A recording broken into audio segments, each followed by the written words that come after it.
Salam sehat dan bahagia, Ibu Bapak, Guru hebat. Saya akan berbagi praktek baik berkaitan dengan differential learning yang telah saya lakukan.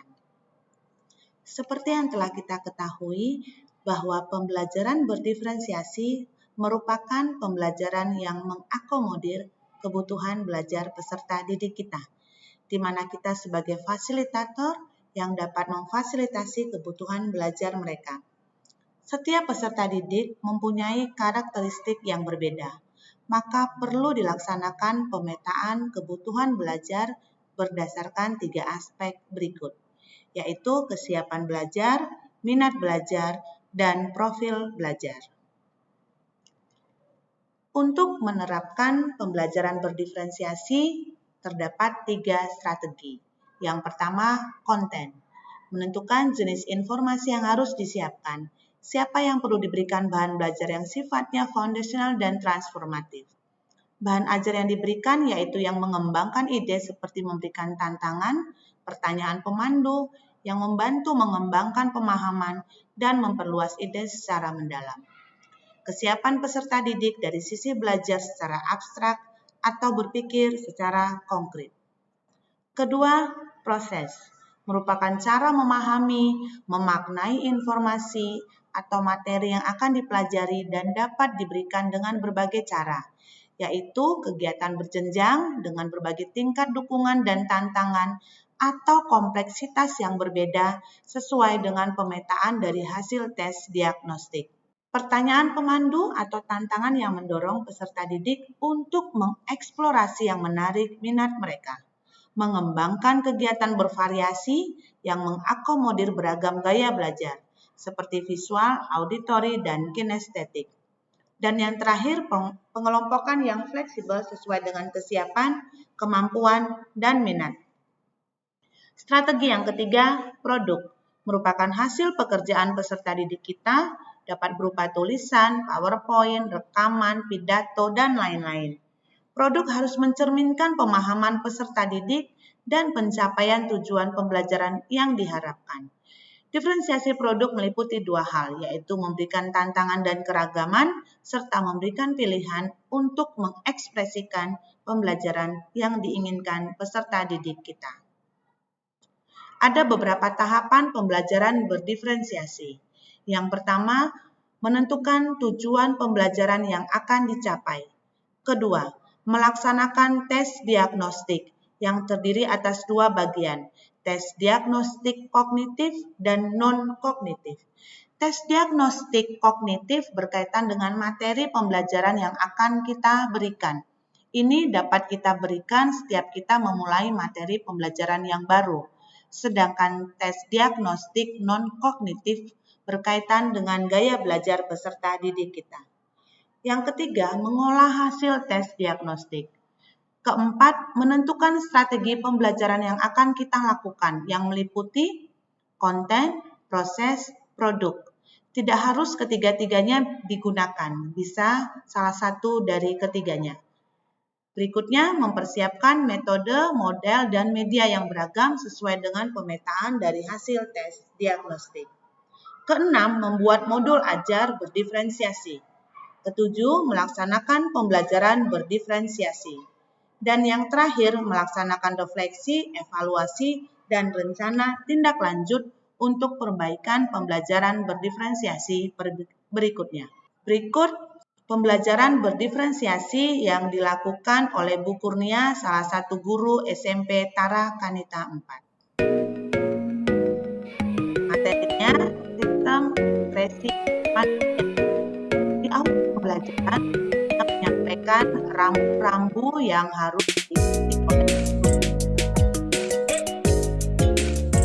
Bu Kurnia mengelompokkan peserta didik sesuai dengan gaya belajar mereka, yaitu visual, auditori, dan kinestetik. Bu Kurnia menyiapkan konten yang beragam sesuai dengan gaya belajar mereka. Untuk yang visual, Bu Kurnia menyiapkan gambar, yang kinestetis, pastinya yang melakukan gerak, mereka menyusun puzzle, dan yang auditori, Bu Kurnia menyediakan materi berupa video. Setelah itu, juga melakukan tes diagnostik kognitif yang berkaitan dengan materi pembelajaran saat itu.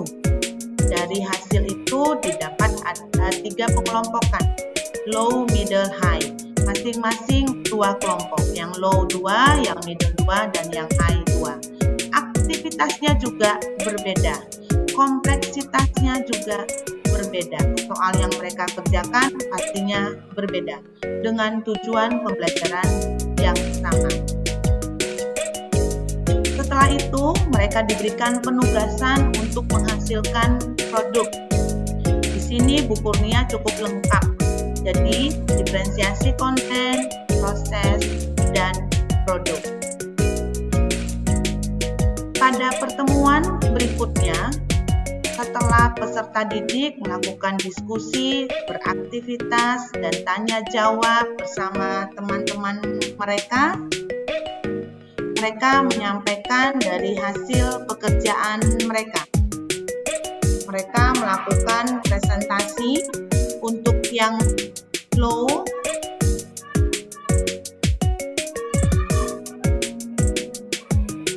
mereka menggambar tubuh manusia dan menempel organ ekspresi.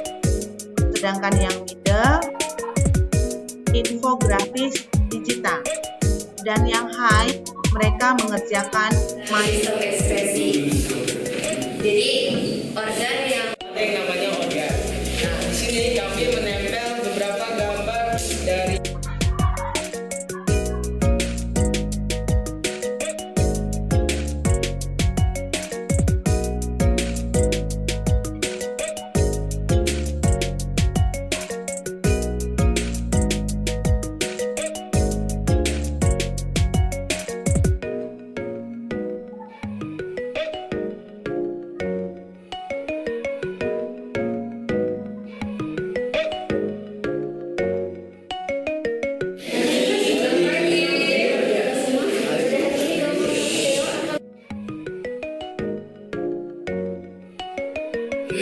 kelompok 6 dengan tema infografi.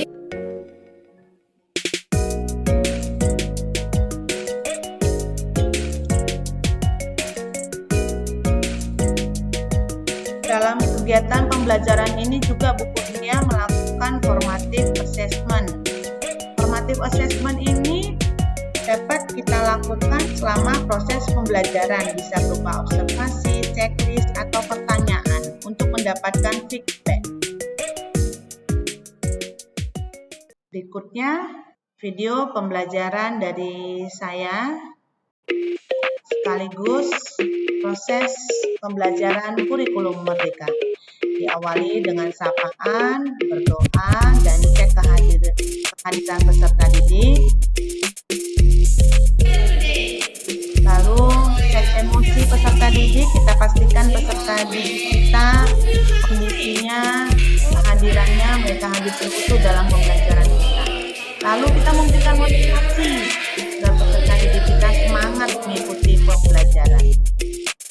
Berikutnya ada pertanyaan pemantik sebelum kita masuk ke materi pembelajaran.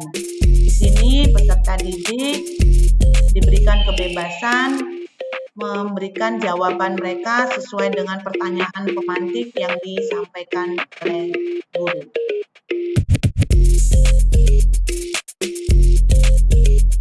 Setelah itu, guru menyampaikan tujuan pembelajaran yang akan dicapai saat itu.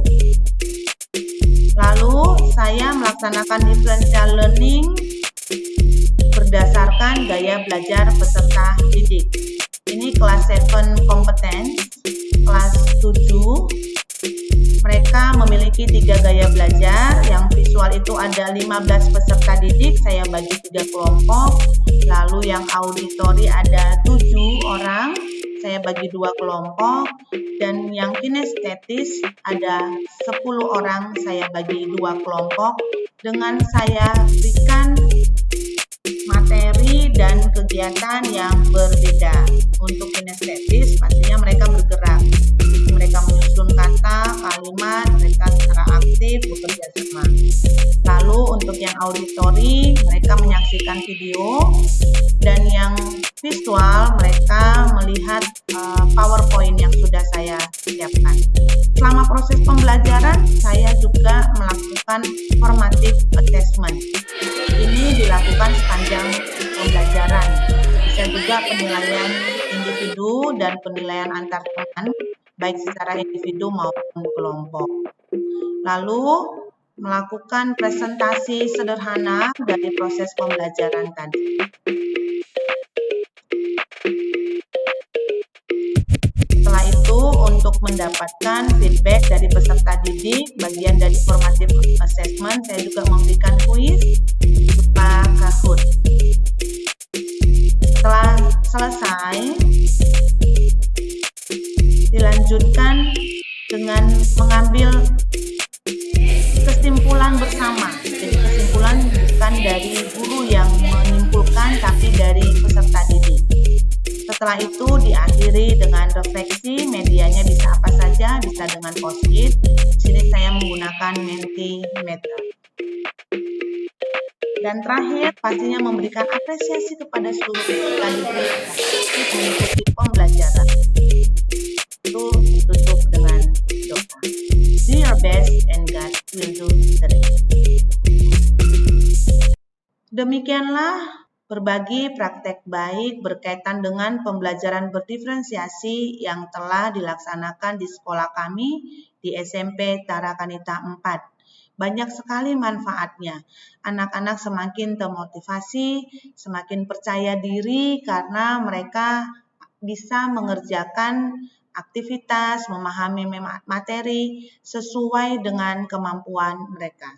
Ada tips dari saya, 3B, belajar, kita harus terus belajar, berkolaborasi, kita tidak bisa sendiri, pasti kita melibatkan orang lain, dan berkreasi. Pembelajaran berdiferensiasi dituntut kreativitas dari kita. Demikianlah dari saya, semoga bermanfaat. Murid kita tidak tahu, tidak peduli berapa banyak yang kita ketahui. Sampai mereka mengetahui, menyadari berapa banyak kita peduli terhadap masa depan mereka. Terima kasih, Tuhan memberkati.